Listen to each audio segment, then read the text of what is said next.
Well, today we're going to talk about some little hints, tricks, tips, whatever you want to call them, that certainly I have found useful, or that other people have taught me over the years that I thought were good ideas. And I'd like to start by asking if you know what this is and what it's useful for. Now, for those of you that have used oscilloscopes a reasonable amount, you're probably familiar with that device, and we'll talk about that in just a second. Here is another device that is also useful, and if these are not familiar to you, I suggest that you might want to look at a couple of other videos before you finish watching this one to give you a little more background. And if you watch those, you'll certainly know what these two devices are and how they're used. So here is one of the videos I recommend, and these first three are all by W2AEW. Fellow who works for Tektronix. His name is Alan, and his amateur call sign is W2AEW, which is also the sign he uses on YouTube. Number 111, how to make a high-performance oscilloscope probe socket. I think you would find useful. If you haven't seen it already, I suspect this one would be very good for you. The next one is basics of 1x and 10x oscilloscope probes. His number 9, very early video. And another one, let me slide them up here.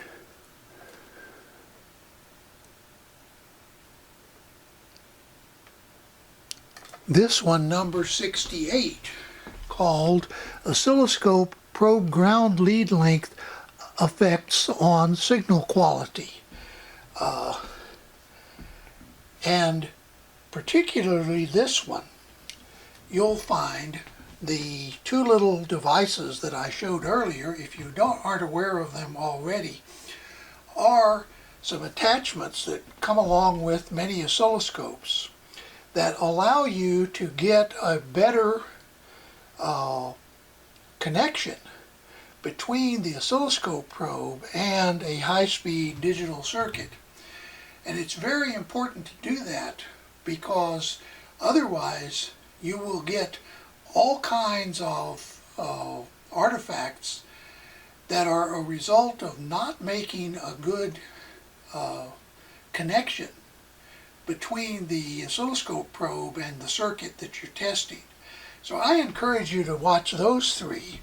And then there's one more that, if you want even more detail on all of these issues, that I suggest. And let me show you that one. That video is by Yokogawa Test and Measurements, called a webinar, Technical Oscilloscope Probing. If you're looking for a comprehensive video on how to use probes for oscilloscopes in modern circuitry, I think this is the best one there. Now, there's lots of other good ones out there. There are some good ones from EEV blog and from Keysight and Tektronix and other places. But the ones by Alan that I showed you first and this one cover a very wide range of thoughts and ideas. And I would suggest you watch those two, or those, actually there's a total of four, 3 by Alan and 1 from Yokogawa, before you go ahead with the rest of this video. Well, by now, if you didn't already know, and you have watched the videos that I've talked about, you know that these are devices that attach to your oscilloscope probe and help you to make a good connection. That is a connection that preserves the waveform that's actually present in the circuit and introduces fewer reflections and other anomalies than other methods. Now, the average oscilloscope probe comes with one of these leads that attaches here and is used to ground the oscilloscope. Notice that this forms a fairly large loop, and it's that large loop that's your enemy. You want to minimize the size of that loop. So, of course, one way you do that is you take this lead off, you take the top of the probe off, and you place this little device over the end. Now what you have is a probe that can connect this side to ground and the tip to the circuit. And notice now that you're talking about a loop here that is much smaller than the one we saw earlier. And this loop, it's called the inductive loop or the inductive probe loop. That's your enemy. You want that as small as possible. If you watch the video from Alan about making, he shows how to even eliminate a lot of this loop area by actually building a little wire connection right on your printed circuit board. And you also can buy those, by the way, and they also talk about that a little bit in Yokogawa. The other device that you saw is one that, once again, you take the tip off and you put this on the probe. And what it does is turn the probe into a BNC connection. So if you're using a BNC connector, let me get one here.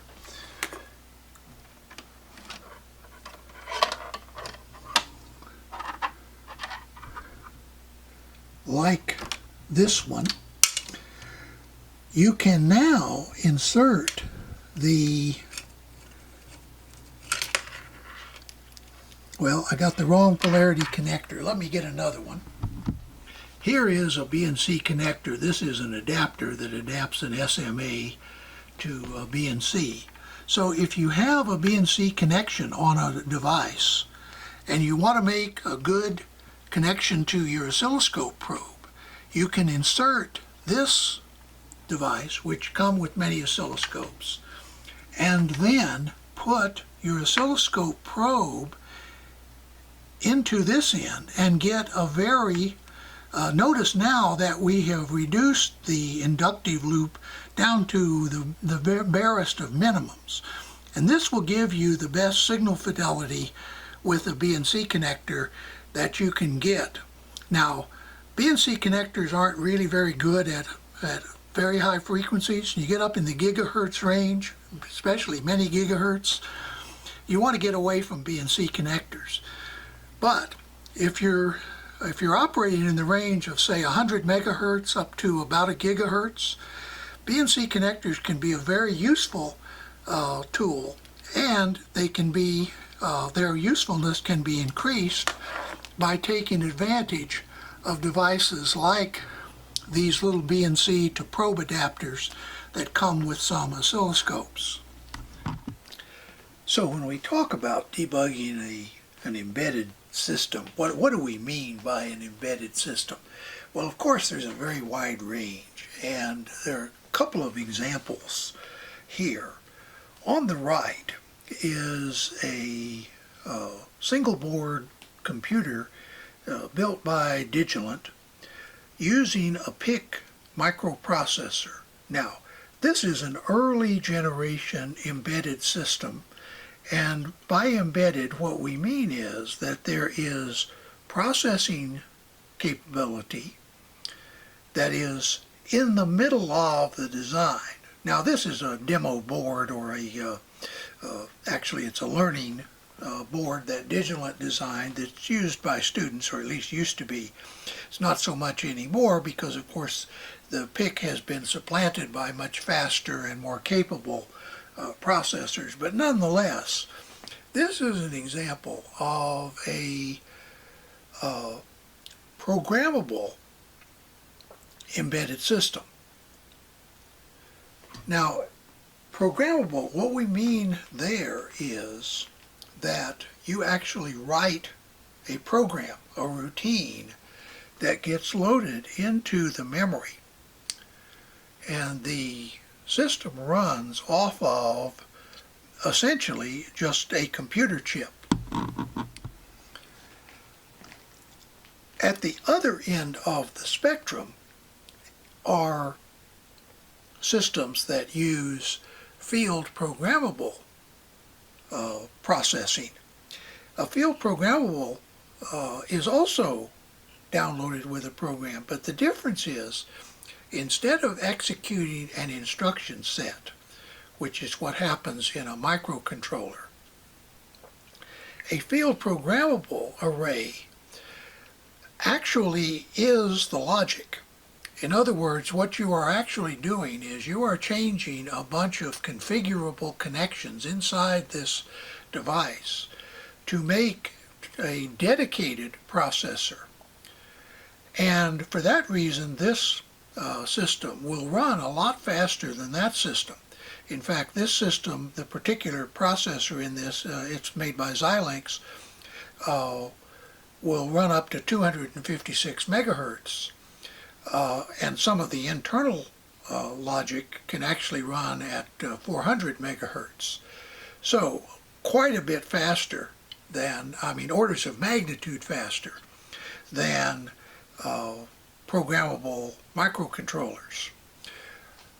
And obviously they have different applications, and they also present different challenges. But that doesn't mean that a system like this won't have some high-frequency signals in it, nor does it mean that everything on a system using a field programmable array will necessarily have all high-frequency signals. But you do need to pay attention when dealing with these sorts of systems to rise time. So one thing that I have suggested is that you get a copy of this book by Johnson and Graham called HighSpeed Digital Design. And I still believe there is a copy of this available for download, a PDF version, because I have one, but I don't know if I downloaded that from an open website or if that was sent to me by a publisher years ago. You just, unfortunately, when you've had it for a while, and this is a fairly old book, I just don't remember. But the nice thing about this book is it has lots of good information. For example, it talks about what is called a knee frequency, which is computed by dividing the rise time of the highest frequency signal into 0.5. And the knee frequency is shown here. And for example, if this is the basic clock frequency, and this is 10 times the basic clock frequency and 100 times, then this is what the spectrum looks like. In other words, the frequency distribution looks like this, with nulls at multiples of the clock frequency. And this knee frequency is used by the authors of the book that I'm talking about as a good rule of thumb. So let's talk a little bit more about rules of thumb, and then we'll try to close out this video. But understand, I'm giving you information that can be useful to you, but it's nowhere near going to teach you how to design or debug an embedded system. For that, you need a lot more than you're going to get from YouTube videos. But you can certainly start with videos like this and others, and when you get to the point that you understand enough to design your own embedded system, perhaps you'll also be prepared to debug it so that it will actually work in the field.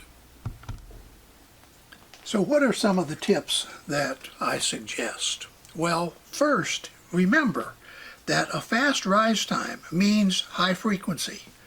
In other words, it's not the basic clock rate that's the issue. It's the rise time of all the signals in the system.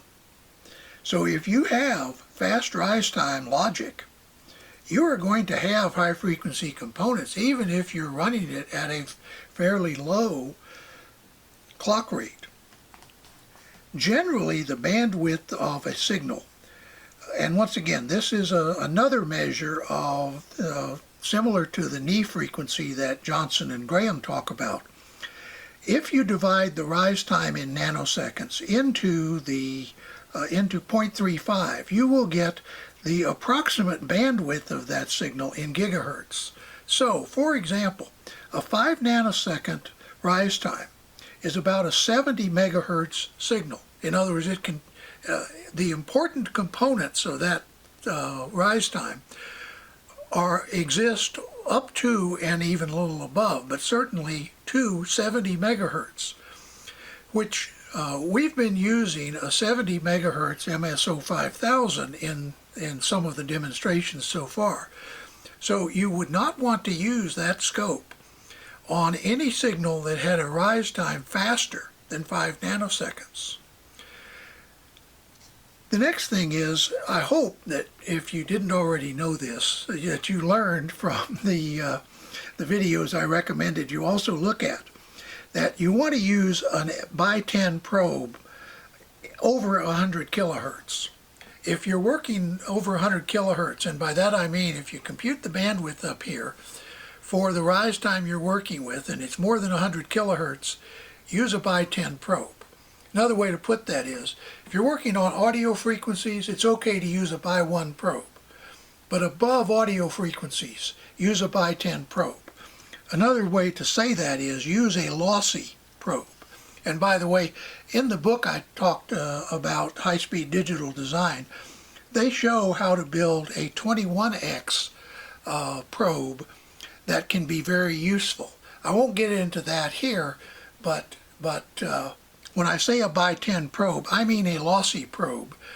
A lossy probe it spreads the bandwidth out, and you can get lossy probes that will work up to about a gigahertz. Above a gigahertz, you pretty much have to go to active probes. The next thing is, be sure you compensate the probes. An uncompensated probe will lie to you. And if you make decisions based on those lies, well, your life is not going to be very easy. The next thing is minimize the test loops. And what I mean by that is when you're dealing with a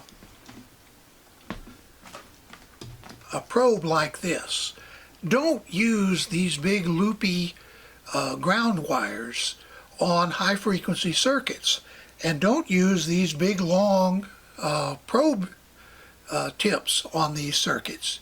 Use the little short ground wires, or better yet, build your own little connections right on your board so that you can get as close to the signal as possible to minimize that loop that I'm sure by now you realize is your enemy. The next thing is watch for power bounce. Power bounce is when the current that is drawn through a circuit due to a fast rise time causes the VCC or ground or both to move. It's often called bounce, and watch for that. Putting bypass capacitors and other things on your circuit can help, but you're always going to have a little bit of power bounce on any circuit that is running at higher frequencies, because there's tiny amounts of inductance, and at high frequencies small inductors become big sources of impedance. So let's talk about the power, and by this I mean the power supply.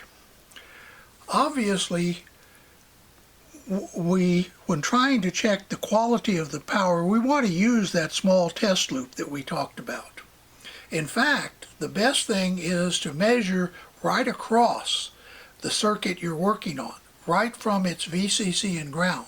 So if it's an IC, you would like to have a probe that lets you measure right across the power, not back where the convenient place to hook a probe is, but right at the device itself. And the reason is that when you're dealing with power, there are two things going on. One is charge storage. In other words, when you pull current out of the power supply, if it has to pull that current all the way from a box that's several feet away, you're going to get all kinds of power bounce. And so one thing you want to do is have capacitors on the board at the places that you need to provide that charge during that transition interval. Though that usually means electrolytic capacitors, but at any rate fairly high capacity. But the problem with electrolytics is they have a lot of inductance. So you need to supplement them with some kind of high-speed bypass. And those normally are ceramic or other much better RF capacitors to bypass the high frequencies. Here is something that you'll find very useful when you are working on an actual system, particularly if it has, or you think it has, some intermittent behavior. Vary the voltage. If it's designed to run on 5 volts, drop it down to 4.7 or 4.5 or something like that, and see what happens. Often by varying the voltage, you can cause an intermittent condition to come and go at a different rate than it would under the nominal voltage. So be sure that you vary the voltage in testing your embedded design. With respect to timing, remember a few things. Jitter, for example, jitter on a clock, which we have talked about a little bit, but we will talk more about in a future video perhaps. But jitter changes things like setup and hold timing. And so from one clock cycle to the next, if the logic signal is derived from one location and the clock signal in another location that is clocking the register has jitter in it, then the setup and hold times will vary. If you're running close to those times in order to get maximum performance, you can get some problems. Not only can jitter cause setup and hold timing, but it also can cause combinational glitches. What I mean by that is a gate that has a couple of inputs. If they skew, in other words, if one of them occurs earlier than the other sometimes and sometimes later, that can cause glitches in the combinational output. And that is one of the problems with pattern timing. Suppose you're looking at a bus. If the bus signals are not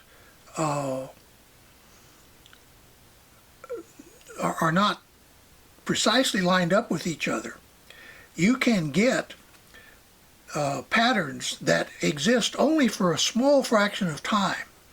And later, when we look at looking at buses with an oscilloscope, we'll find that we want to, when we are doing things like pattern triggers, we'll want to use some kind of minimum delay on the scope to make sure that these combinational glitches that are caused by skew in the pattern either show up if we want to see them, or we don't trigger on them if we're trying to figure out what's going on with a pattern, because it will produce a bad pattern and a bad pattern trigger.